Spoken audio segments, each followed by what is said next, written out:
Hello everyone, my name is Elsie. Nandito na kami sa main branch ng The Visa Center. I'm with Miss Darlene Anico, one of our granted student visa in Australia. Ayan ma'am, kamusta? Ano yung feel mo nung na-receive mo na yung granted natin? Yun po, first of all, sobrang thankful ko po talaga kay God yung all the way this process po kasama yung Visa Center. Sobrang overwhelmed po ako and excited na din po.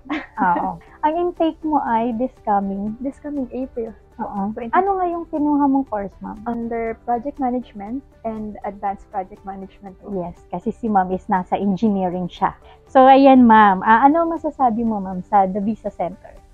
Ayun, for the Visa Center po, again, sobrang thankful po ako. Kasi from the start po, anytime, kahit nasan po ako, kung super supportive po nila. As in, bawat details po, bawat process na kailangan ko pong gawin, nandyan po sila sa akin. So, hanggang ngayon na, yun po, at last, Nag-grant na. Nag-grant na po yung visa. Yes, sobrang thankful po ako. Okay. So, during the process, ma'am, parang, syempre, nandun yung challenge sa mga collecting documents. Mm-hmm. So, ano naman, paano ka naman na-handle ng processing officer? At the same time, may work po ako.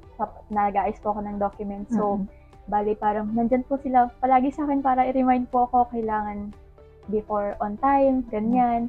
These documents kailangan na i-prepare mo, unahin mo to. Ganito yung process na mas maganda na dapat mong gawin.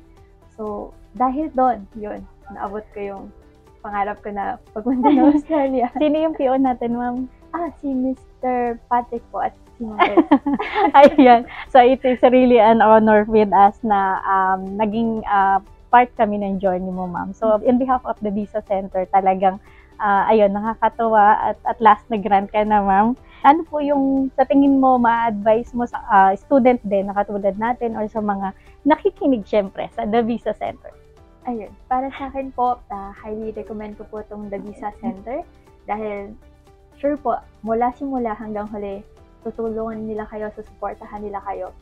At saka po, kung ano man yung pangarap niyo sa buhay, hindi pa yun huli. Laging push nyo lang. Ganon. Kapag kayo mawawala ng pag-asa, and again, nandito yung The Visa Center para tulungan kayo. Sure yun. Thank you so much, ma'am. And ayan, congratulations po ulit sa iyong visa grant.